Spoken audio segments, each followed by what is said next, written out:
You guys, welcome to the second in our Private Practice Challenge series. This is Kelly Higdon, the blondie on the right in the picture, and I want to welcome you to our training on private practice fees. And I'm excited to have you guys here. And this is Miranda's voice. I'm the redhead on the left. Today, we are going to be talking about how to continue improving those clinical outcomes while also improving your income at the same time. You can do both at the same time, guys. How exciting is that? Why is this stuff, why is your fee so important? When you have a client come through your doors, you teach them to value themselves, their time, their health. You teach them how to make decisions that reflect love and self-respect, right? You ask them to make an investment in their well-being, not just with their money, but with their time and energy. What's the return your client gets for that investment of time and energy into what they really want? What happens when they start to honor their life in a way that frees them up to be their highest and best? Now, take a moment and reflect. Are you doing the same for yourself? Do you value yourself, your knowledge, your health, your overall well-being? Do you live in a world where you focus to develop a growth mindset with the core belief that you are of value and are making an impact in the world?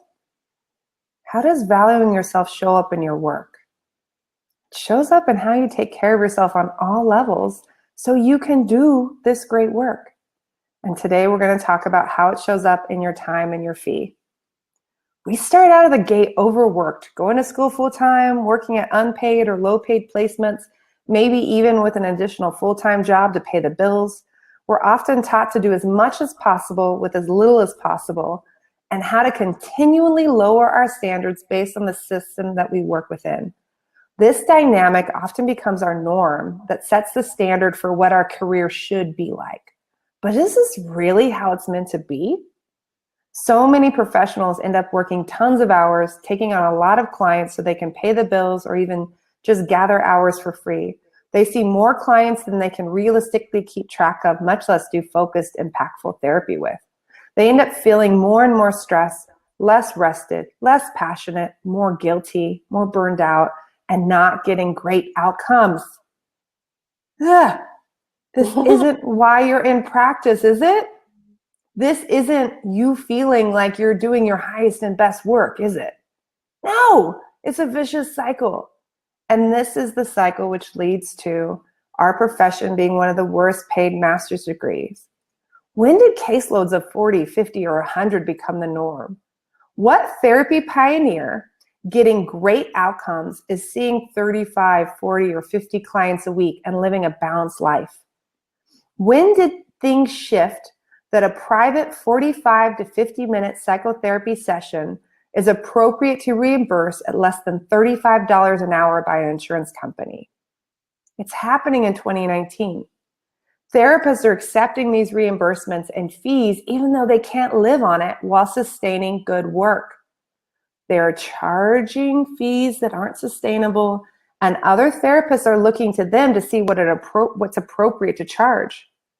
Therapists are just doing the best they can with the information they have, but these decisions are adding up. Think about how you might be contributing to decisions that kill off our profession. If we all in this webinar, and beyond, our colleagues, if we all undervalue our profession, the profession will collapse. By undervaluing ourselves, we contribute to the stigma that therapy isn't valuable. And we are hearing from people who are starting to second guess licensure because they feel like getting licensed means they will get paid less than if they focused on coaching or some other field. The undervaluing happens not only with how we treat ourselves, but also how we treat those who work for us as employees, contractors, and supervisees. You have a great power to change the tide and be a positive influence on this field. The first step is just owning up to what you have said or done that has hurt the field and then working through it to change it. If you have been a person that has bought into this stuff, we're going to help you change that, okay? Because The stigma has to stop. If we hide or feel shame, we are simply saying that what we do isn't that valuable, and it's not true. So a lot of boot campers and coaching clients, even when they've been in practice for years, come to us wanting to break this cycle of fear or the financial struggle they're in.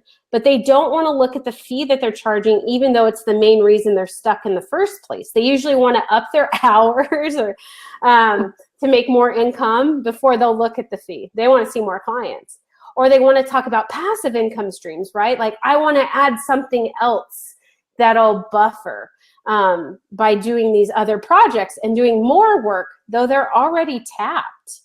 There are therapists out there, and we've talked to them, who are seeing 10 clients a day, 4 to 5 days a week, with literally no gap between. We're not making this up.